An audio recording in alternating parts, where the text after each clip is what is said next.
And what's up, family? Welcome back to another episode of Flow and Tell with Links and Tony.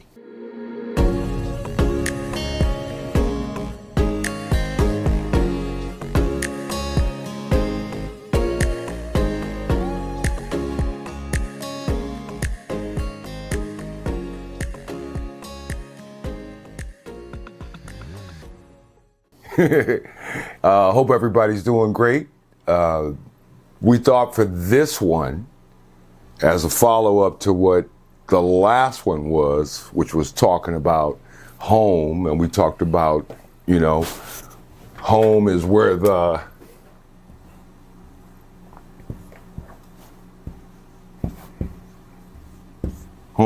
heart is, right? And, when we talk about the heart or the heart chakra specifically, and we're talking about it being the Stargate, of the 7 chakras, it has, the most power of all the chakras.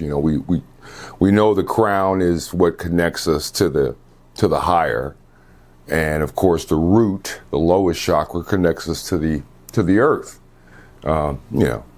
Symbolically and to a degree literally. But that heart is where we're moving towards in a greater way maybe than we've seen in a long time.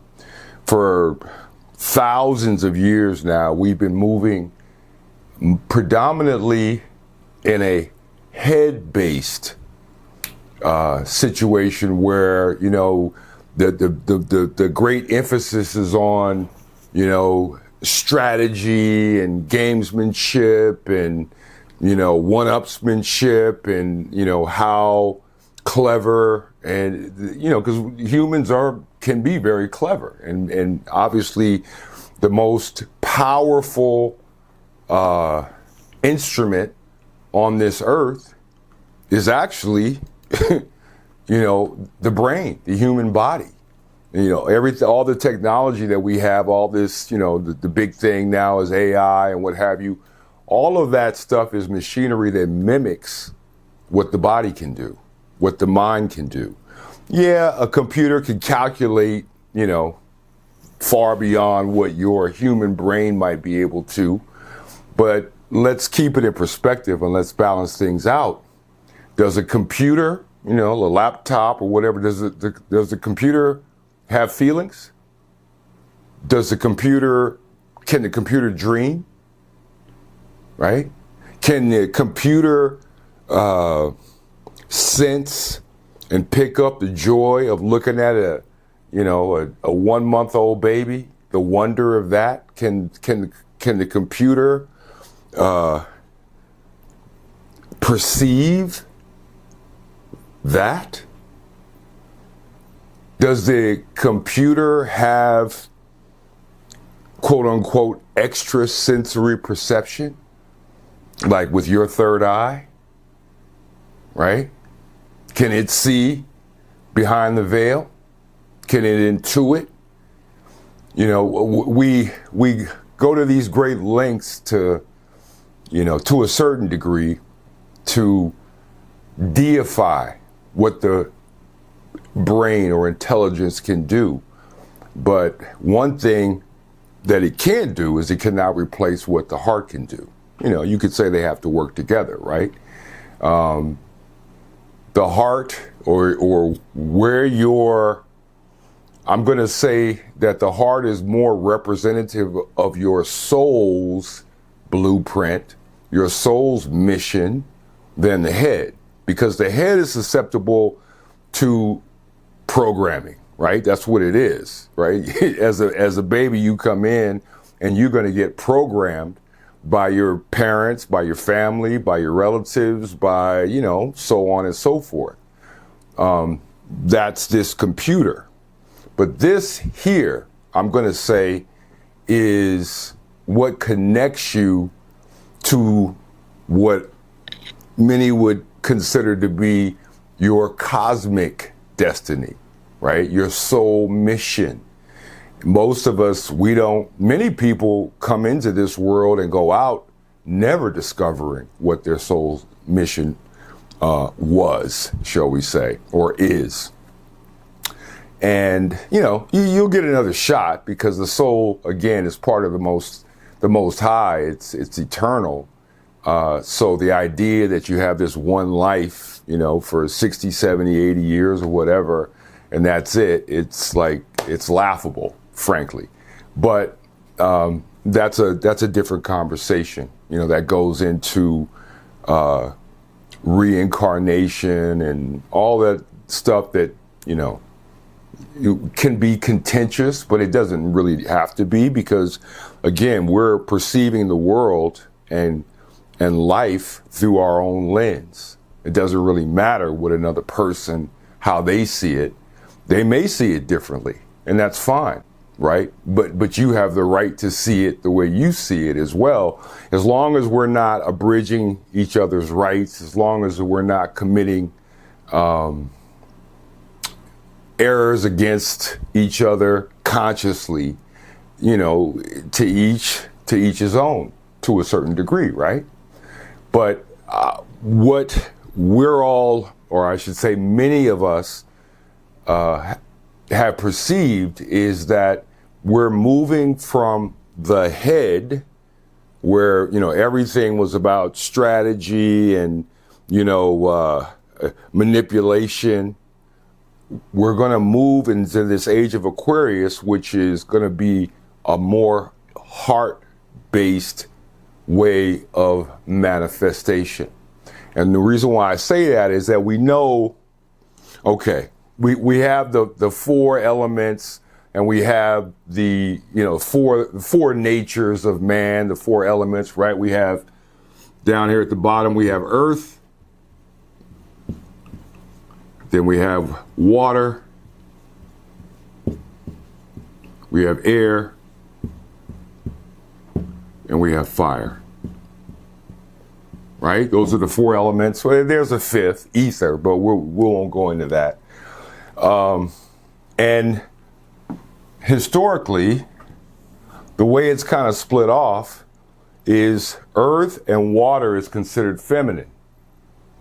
Air and fire is considered masculine. If you look up your zodiac signs, you'll see that the air signs and the fire signs are considered to be masculine. The earth signs and the water signs are considered to be feminine. Now, again, it's nothing to do with gender. It has to do with the internal dynamics of our masculine energy and our feminine energy, which we all have. The creative energy and the rational energy. So if we look at this, we know that earth is an anagram of heart, right? You just throw the H over on this side and you've got heart.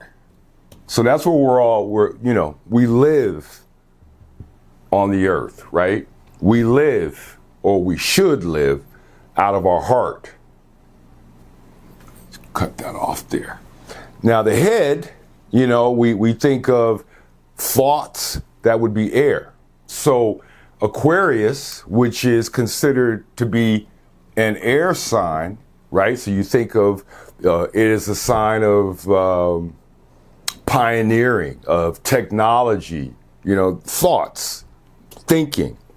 But it's also the sign of what is the moniker of Aquarius? The water bearer.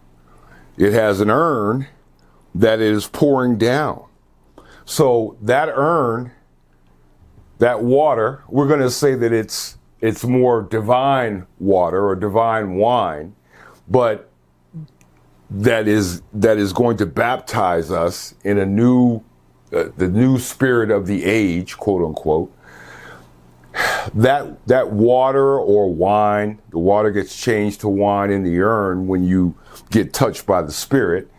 That means that this air sign, this thinking sign, also carries emotion.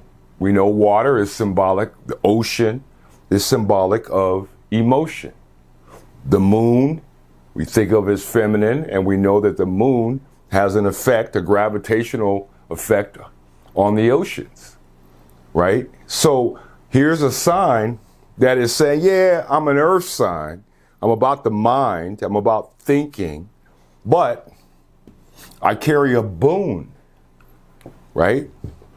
I carry something that I would say is giving us a clue that we're going to get a rebalancing of the influence of the waters of emotions and the thoughts. And we know that emotion and thought, when they come together, that is how things manifest. That is how things birth, right? You get an idea, and if you marry that with a feeling, right, you can bring it into manifestation.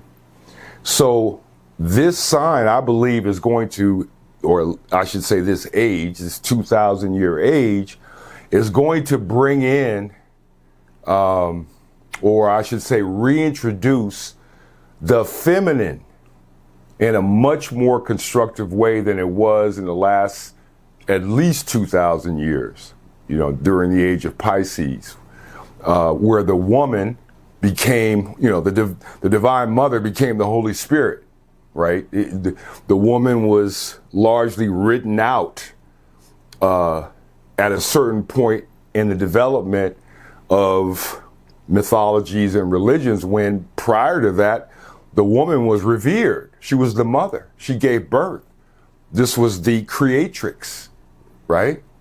And then, once we got to an age where war and physical dominance began to become the measure or the order of the day, the woman was, or the feminine energy was subsumed under the patriarchy. I mean, these are just facts. It's not even opinion. Just look around. And that has contributed to this idea of might makes right, which is what we've operated on for at least, and it's been longer than that, but it's always been around, but it became really prevalent in the age of Pisces, which was, on one hand, it's the age of belief and the age of the rise of the great religions. And on the other hand, it was war like you've never seen before, leading all the way up to the so-called world wars of the 20th century, right? So it's kind of a tale of two cities again. It's the, you got a little this and you got that. But I would say that this new age is going to bring more balance. It's going to bring the feminine. And when I'm not necessarily saying gender, even though there is that aspect of it too, as we see that women are now able to go out and do what men, would historically look at as being their role as the breadwinner and all that stuff. It's all changing, right? All of it is shifting. And women are now able to step forward and represent themselves instead of it, them being kind of an appendage to whatever, the husband or the man, whatever their predilections were. We're going to see that shift, or we're seeing that shift, where there's going to be more balance, right? It's going to just be disruptive to a certain degree for those who have a difficult time changing, because all it requires is a change of mindset. But I believe for the better, that's what's going to happen. I would say there seems to be an emphasis usually on things external. And I think, again, it's kind of ass backwards. You're not going to change the balance of your masculine and feminine. This is my opinion. You're not going to change that internal balance or imbalance that you have by doing anything external to your body or to whatever. Anytime you run to the external, you're running away from the problem. It's almost always internal, right? How we deal with things, how we accept things, how we learn, how we're taught maybe not to love ourselves. And we have to learn that that's really the first order of business, because how can you love somebody else if you don't have any love for yourself, right? That has to be cultivated, especially in the societies that we've come up in. So I'm going to say that as we move forward, we're going to see more balance in the individuals, meaning that we're going to do a better, it is available for us. The energy is going to make it available for us that we can rebalance our internal dialogue, of our masculine and feminine, quote unquote, selves. It's going to happen on an individual basis. And then as we come together in the collective, it's going to reflect that, hey, we have a more balanced, at least this is the idea, is that we have a more balanced individual. And therefore, the more of the individuals that become a bit more balanced, then we're going to have a collective that's going to be a bit more balanced. It doesn't mean things are ever going to be, there's never going to be a problem. We discussed that before. That's not it. It is that we've had an imbalance, right? Women were relegated to a role in society that was not commensurate with what it should have been, and we paid the price for it. This kind of a militaristic, might makes right, type of engagement between nations and tribes and all this kind of stuff. And to a degree, there's always gonna be that push and pull. But I would say that, and I don't think that anybody could argue otherwise, it completely got out of hand. It's gotten out of hand. So with that rebalancing, I think Aquarius, rightly represents, hey, we've got the thoughts, but we've also got to have that inspiration, right? We got to have that feeling. We have to make decisions that may not always logically to our ego minds make sense, but to our hearts feel right. See, that's actually more important, that it feels right than it makes sense. So, and that's for your personal journey. Feeling. We've got to learn to navigate by our intuition, that internal GPS system, because what might be good for this person may not be that great for you. So once you can tap into your intuition in a stronger way, you can begin to discover, hey, there are things I'm supposed to do or to be about in this life that my soul, had kind of thrown into the blueprint before I came here. And, maybe as of this point, I'm off track, but it may take a while for me even to discover that there is a track, as we talked about before. You're born in basically confusion, and there are varying levels to confusion, but the trick is that you're going to have to discover for yourself what your soul's mission is. Nobody else can tell you. But you're going to have to be able to tune into yourself, turn that dial, and turn into that internal frequency that connects with your higher self, that part of you that already knows, what the dealie is. And, you want to connect to that. And, we're on different schedules with that, right? All of us have different points of when we kind of have these realizations, or when we kind of wake up to something that we were oblivious to prior to that point. Usually it entails pain. Pain has a way of getting us to reassess, the decisions we've been making or how we're living or whatever. But, you don't always want to have to get to that point where pain has to be inflicted on you for you to get the message. And that's where your intuition comes in, right? You don't want to have to suffer through bad decision after bad decision. It just means that you're not We're not connected to our intuition because your intuition is always going to steer you right. It's the ego battling the intuition that we can get confused, and we can mistake our ego's desires for our soul's mission. Okay? And let's face it, the soul is the boss. The ego only exists as long as your body exists. You know, that the lifespan of your life, but your soul was here prior to that body, and it will be here after that particular body. So, you know, the soul is the key. The ego has a role, but that role is not, it should be subservient to the soul. But of course, you know, we're taught to have it backwards, that it's the ego. And, you know, what is the soul? You know, that's something you can't touch, taste, smell, see, you know, and that's why we say you want to get out of your head. The head always wants proof, right? It needs justification. It needs a rationale. But that's the whole point of, you know, what these religions were built on, was something called faith.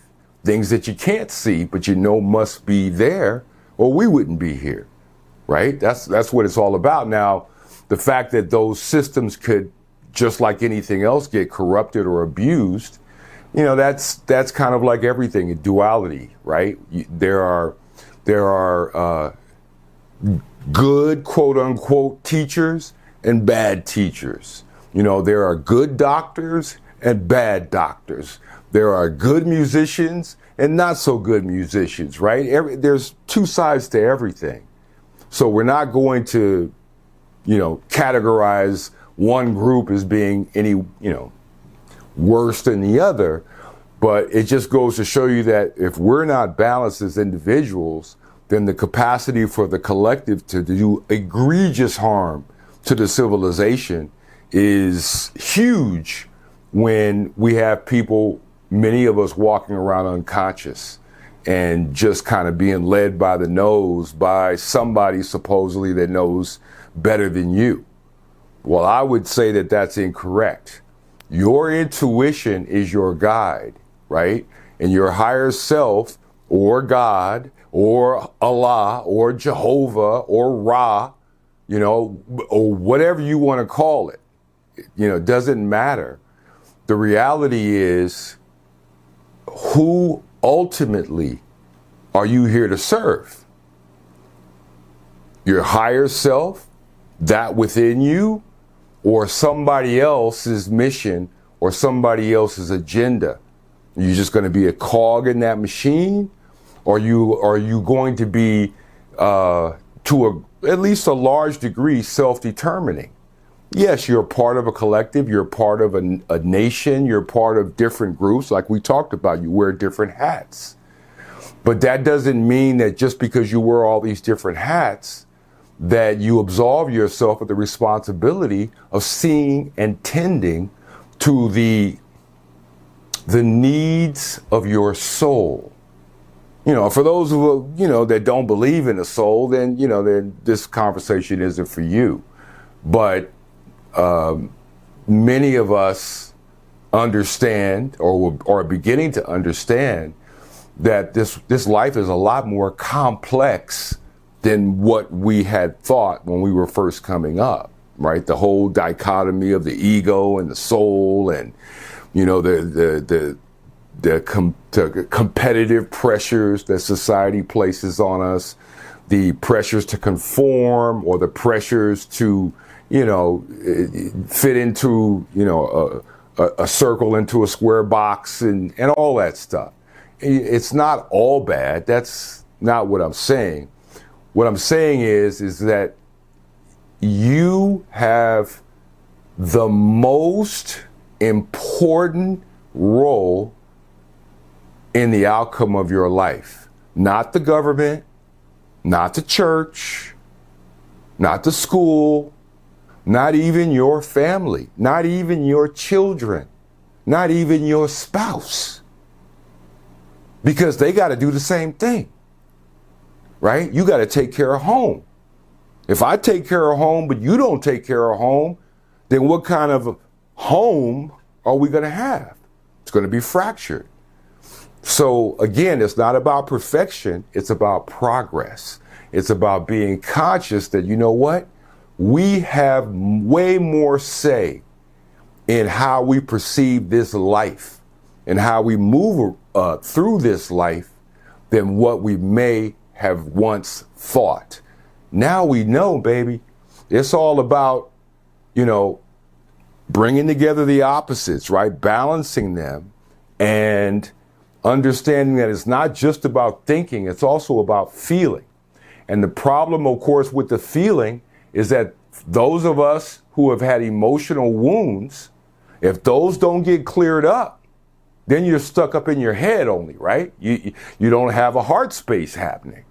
And that's, the byproduct of this age of imbalance, right? That we're gradually seeing begin to modify itself is the imbalance. So everything became a strategy, and it was like, well, what about just what feels right? What about, when you say doing the right thing, you're not talking about here, you're talking about here. What feels right? But you won't know what feels right if your heart is all blocked up, if your heart chakra is all blocked up and encrusted from, any number of things that we discussed before, then you're going to have that imbalance. You're not going to be able to have the lion, the heart, lay down with the lamb. It's not going to be able to happen, right? And therefore you won't have two agreeing. And then what's going to happen is you're going to look outside yourself. You're going to look at external things to fulfill the imbalance that's actually within, right? You're going to need to go out and make $30 million. You're going to need to go out and buy the big car. You're going to need to have 4 houses or whatever to make up for what you're missing within. And that's why we say in meditation, once you become whole within yourself, those things are okay, but they are not a necessity for you to find fulfillment and happiness when you kind of in the pocket within yourself. So, long story short, that's where I would say we're going. We're going to a heart-based society. More so, we're coming out of the head, right?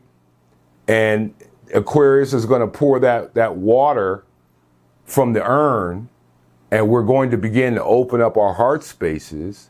And it doesn't matter. Again, it's not about sentimentality. It's about you can't fully manifest in your life if your heart's closed off. You might think you can. You may resort to manipulating other people and all that, but again, that's a head game. That's a head game that eventually you're going to lose. This is the real thing. The real thing is this. This is the true barometer of what it means to be a human. Not necessarily just this. This is a part of it. But if you leave this out, you get the kind of society and civilization that we've lived through, like I said, for the last few thousand years. Very fractured, where we're not taking advantage of the potential in every human being. And instead, we're pitted against each other. And who benefits from that? I won't even answer that. But I think it doesn't take a big stretch for us to understand that, when chaos reigns, good sense, peace, love, joy, all that stuff gets impacted.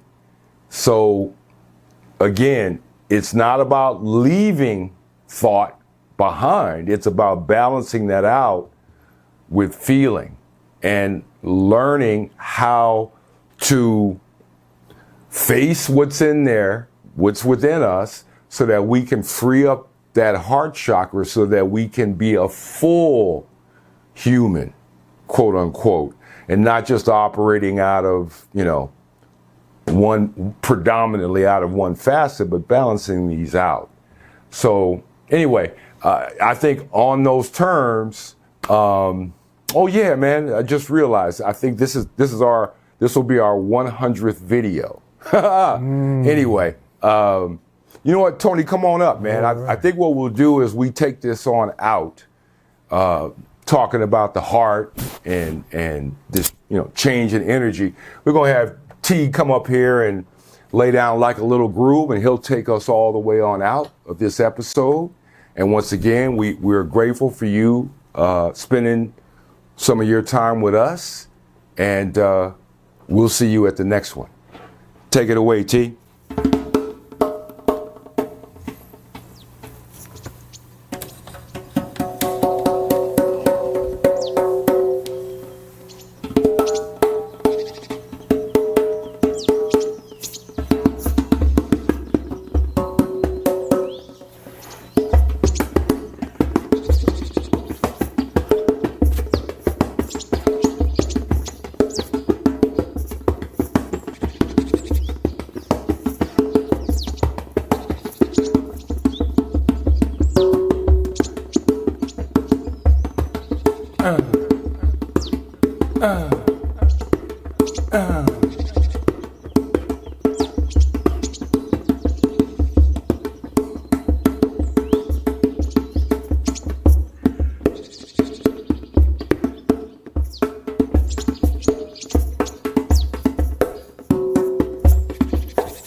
About that heartbeat.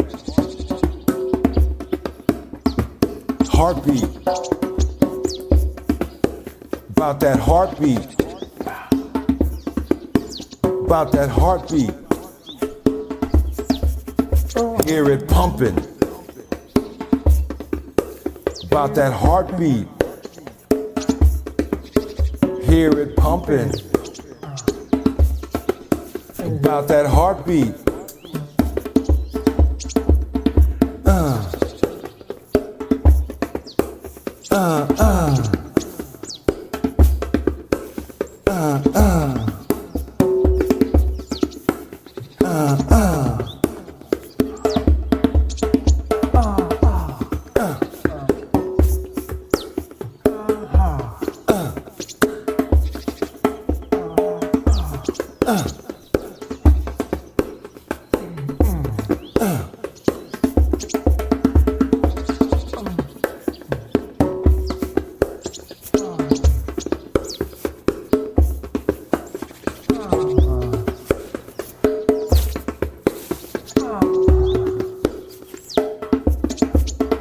About that heartbeat.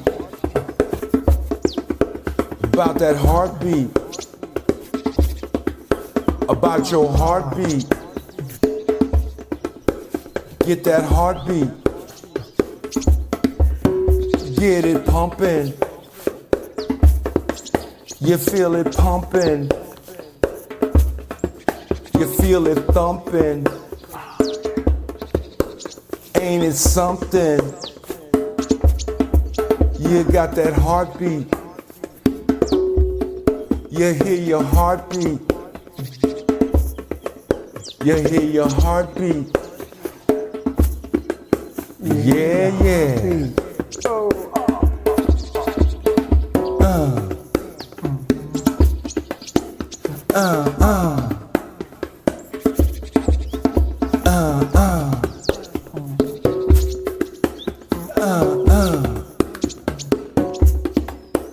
Keep it pumping.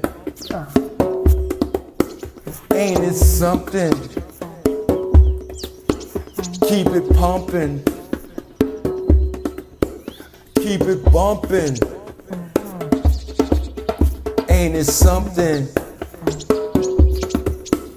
When it's thumping, you got that heartbeat. You got that heartbeat. Yeah. Keep it going. Keep it showing. Your face is glowing. Rowboat rowing. It's about that knowing. It's about that flowing. Here we going. Oh yeah. About that heartbeat.